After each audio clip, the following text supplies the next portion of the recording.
Bienvenue, mesdames et messieurs, dans l'invité du jour. Quel modèle économique, quel modèle de développement faut-il pour l'Afrique? Comment l'Afrique doit-elle faire face au capitalisme occidental? Le jeune écrivain et banquier camerounais Yannick Achille Foyne nous apporte des réponses à ces interrogations et c'est à travers un livre dont le titre est Fondement du capitalisme africain et réforme monétaire, publié aux éditions Saint-Honoré.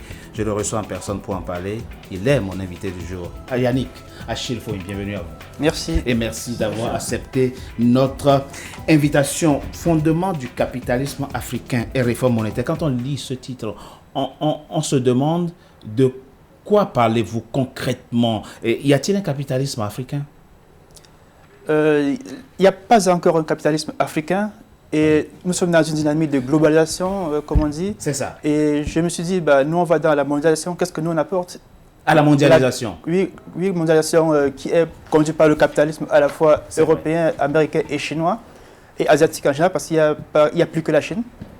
Donc je me suis dit, comment nous on va? Nous on y va, on n'a pas de modèle, il nous faut un modèle. Donc c'est pour ça que l'Afrique n'a pas de modèle? Non, pas du tout. Vous voulez dire l'Afrique d'après les indépendances? Parce que l'Afrique avait des modèles de développement. Oui, en fait, je veux dire, actuellement, Actuellement, l'Afrique n'a pas de modèle.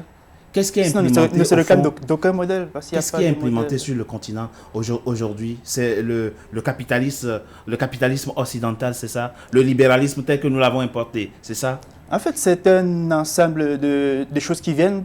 Parfois, ce sont des recommandations, ça peut être du FMI, ça peut être peut-être la Chine qui dit « Ok, moi je veux que telle chose se passe comme ça, de telle façon oui. ». Donc, il n'y a pas vraiment un modèle inscrit dans une dynamique chiffrée, dans une dynamique un peu historique, comme à l'instar du capitalisme, à l'instar du communisme, à l'instar du socialisme. Donc, nous, on n'a pas un modèle qui est économiquement chiffré, qui a des agrégats pour mesurer, qui a des projections sur 5-10 ans. On n'a pas encore un modèle comme ça. Yannick Achille Foyne, vous dites des choses intéressantes. Si après 60 ans d'indépendance, l'aide au développement n'a pas permis d'atteindre les objectifs du développement, c'est justement parce que nous n'avons pas de modèle? Si, parce que l'aide au développement, ça sert justement au capitalisme. C'est-à-dire, si je prends l'exemple de la Chine, l'essentiel des crédits chinois sont finances des marchés exécutés par des entreprises chinoises, assurées par des assureurs chinois.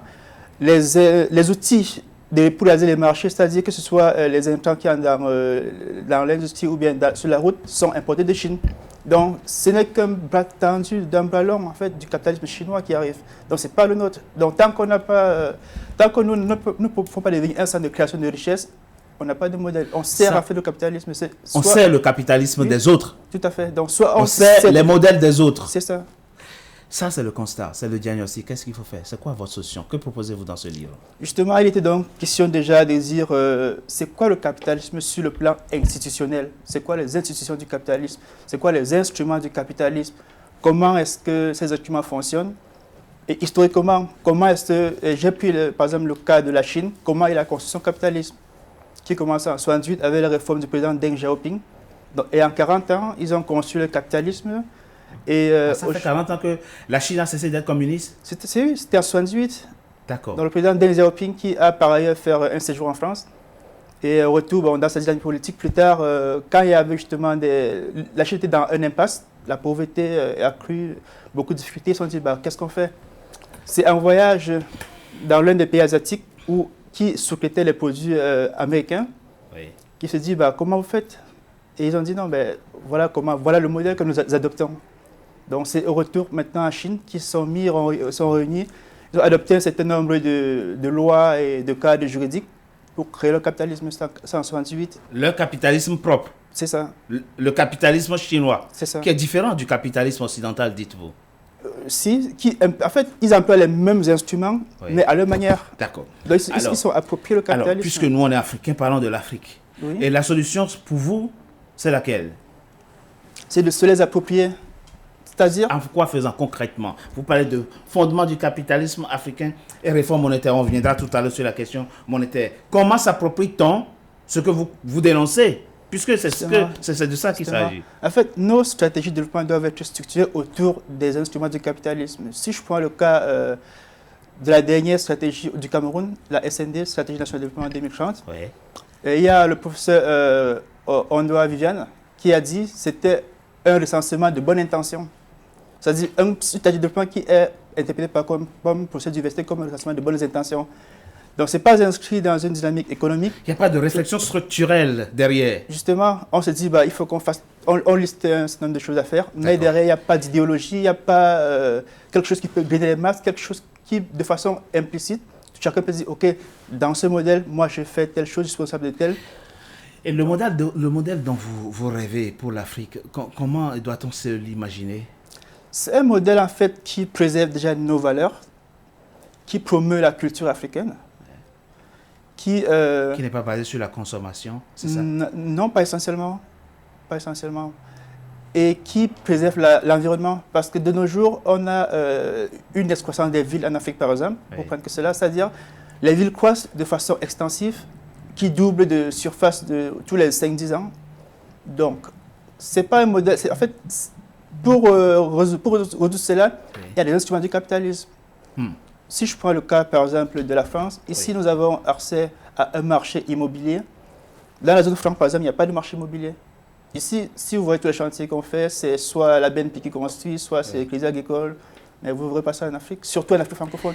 Un capitalisme fondé sur nos valeurs, qui préserve et fasse la promotion de nos valeurs, dites-vous, qui préserve l'environnement, c'est très important, parce que le libéralisme sauvage tel qu'on nous l'a imposé détruit l'environnement. Ils l'ont tellement détruit que c'est chez nous aujourd'hui qui viennent parler de protection de l'environnement. C'est intéressant comme réflexion, le livre il est gros, il faut le lire effectivement et pour comprendre en détail les éléments que vous évoquez là.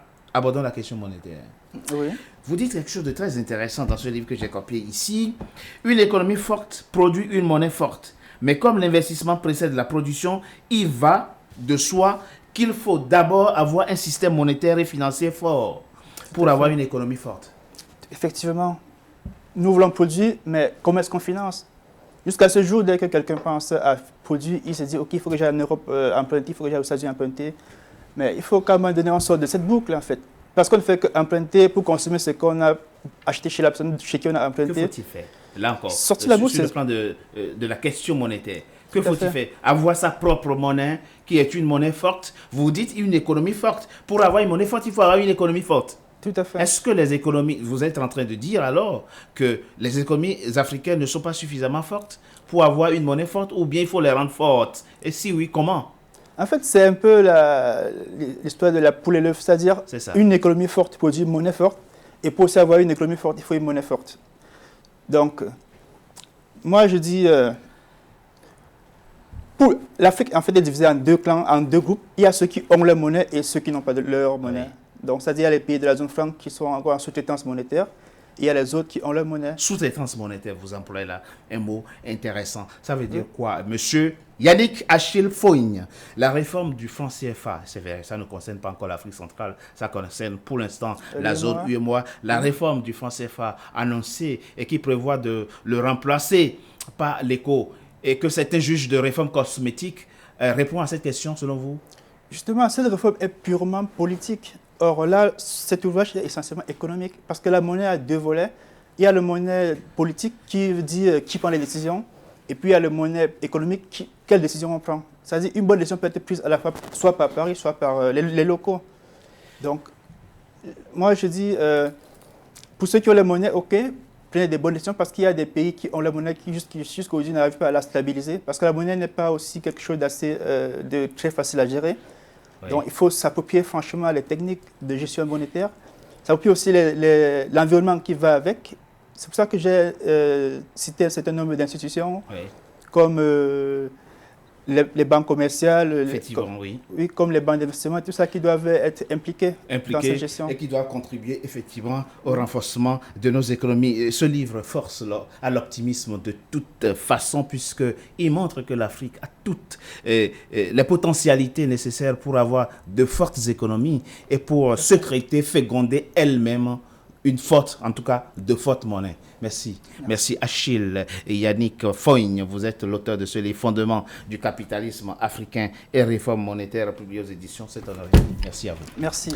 Mesdames et messieurs, c'était un invité du jour. Merci d'avoir été en notre compagnie. À très bientôt pour un nouveau numéro de l'invité du jour.